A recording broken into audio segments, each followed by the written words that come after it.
Hello and welcome to another identity management video. This is video 3 of the FIM to MIM side-by-side upgrade series. In the previous video we did the MIM sync engine, upgrading that from FIM to MIM. In this video we're going to do the service and portal, so let's crack on with it.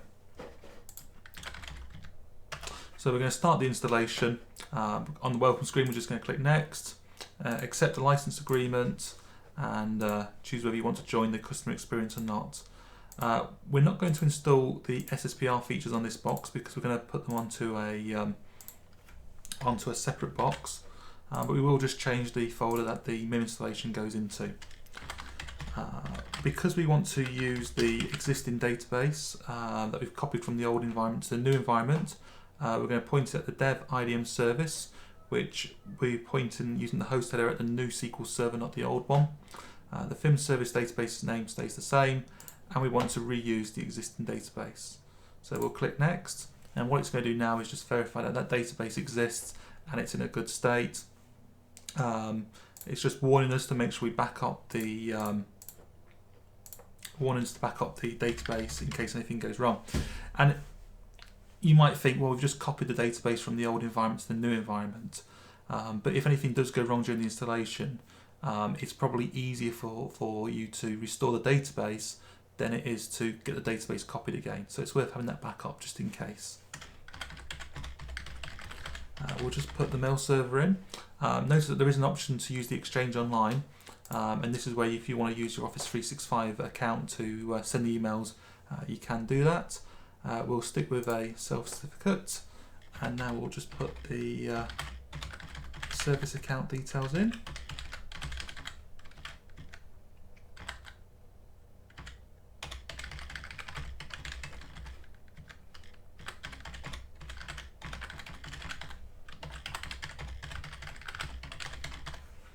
And we'll click next. Yes, we know the account's not secure. Now it wants to know what the SQL Server, the sync engine is, which is on app 004, and it just wants to know the account that it uses to connect to. So we'll pop that in and we'll click next. And now it wants to know the server address.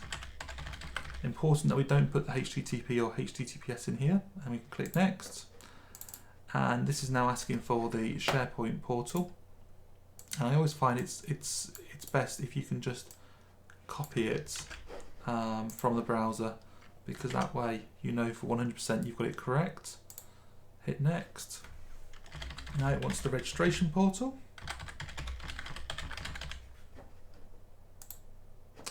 And we'll open the port and we'll grant access to the MIM portal.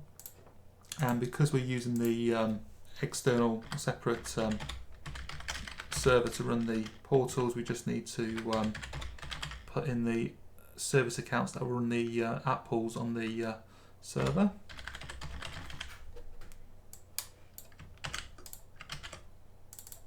So there we go, and then we click next. And what it's going to do now, okay.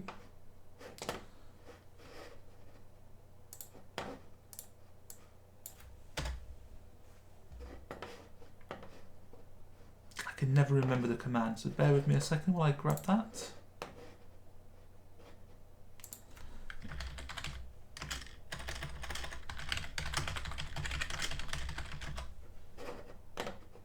There we go. Alter database. There we go.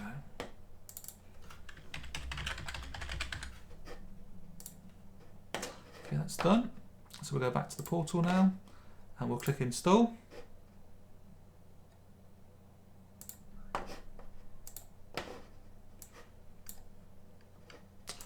And it helps if we run this command in the correct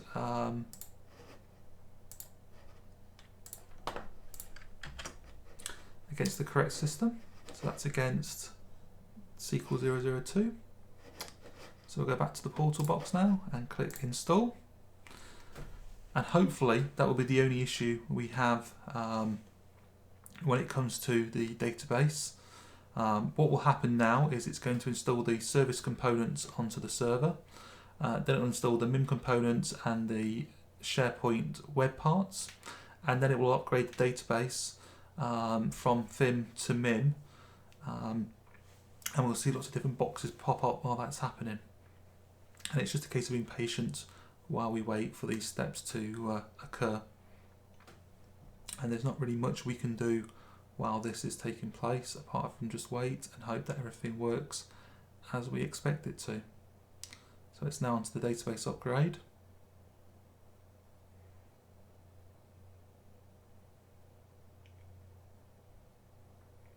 And if anything does go wrong with this, it does produce a log file which is saved in the service folder.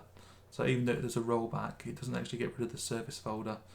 And if you go to that program files, Microsoft Forefront Identity Manager 2010 services, there is a folder in there which has the logs for what's happened and what potentially has gone wrong.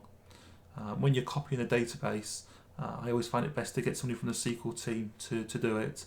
One of the issues in this environment when I was doing it myself was I tried to copy the database, and what I noticed when I did that was the service broker items, objects weren't getting copied across correctly, and so when I was coming to do the upgrade for this, it was failing, and I looked in the event logs and it said this object didn't exist or wasn't present, and so after looking in the database I noticed that it wasn't there. So I had to get those service broker items added into the database, and that then allowed this to work as we expect. And it's worth noting that everything I'm running here is not running on Azure VMs, and they're not the highest spec VMs. I think the SQL box has only got 4 gigs, so if things take a little bit longer than we would like, it's probably just because of that. But if we give it enough time, it will kick in and complete as we want it to.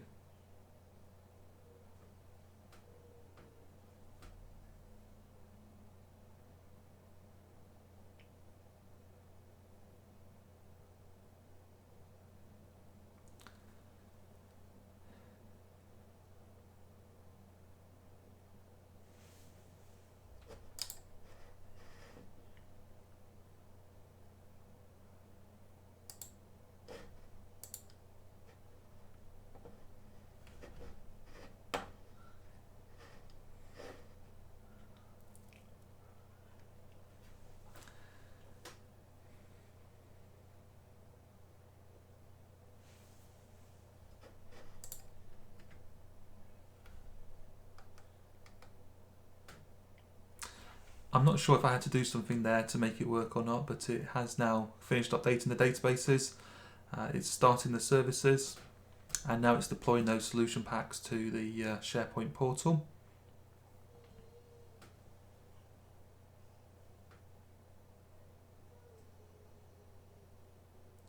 And again, it's just a case of being patient with it. But what I will do is I will, in preparation for the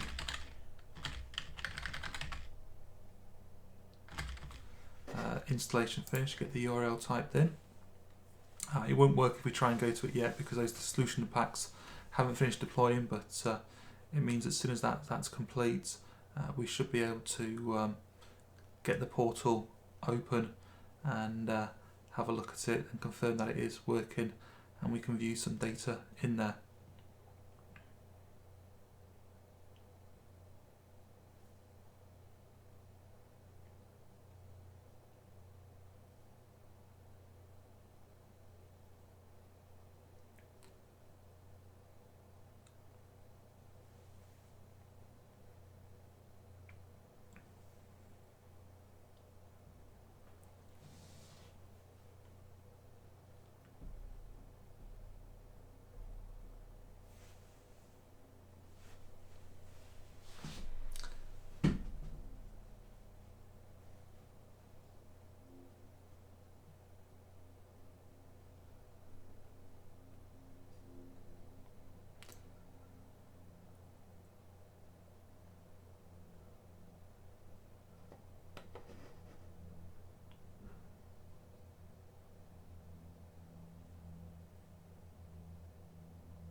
And there we go. As with most things with Microsoft Identity Manager, it just requires a little patience during the installation.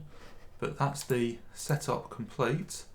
And with a little bit of luck, when we now go to browse the Identity Management Portal, it will be upgraded from the FIM version to MIM. One of the things that's quite interesting is that when you do a clean installation of MIM 2016 SP1, the branding looks a little bit different to if you've done it from an upgrade from FIM.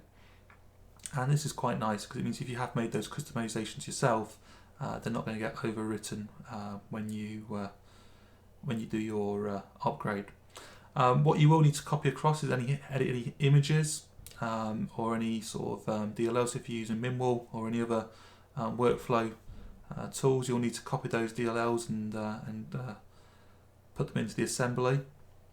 But in my environment, all we're using it for is the self-service password reset and group management.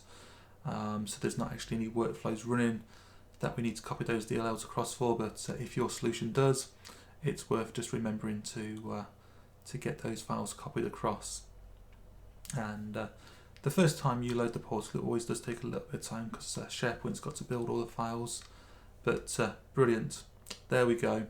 We can see that we've now got the Microsoft Identity Manager brand in there, and when we go to About, we can see that it's the correct version number, and if we do a search for users,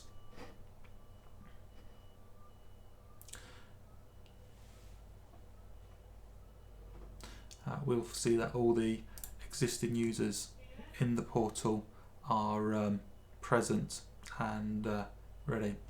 So that completes this video. In the next video we'll install the SSPR portals and get them working. If you have any questions or queries, then leave them in the comments section. If you like the video, hit the like button. Thank you very much. Bye now.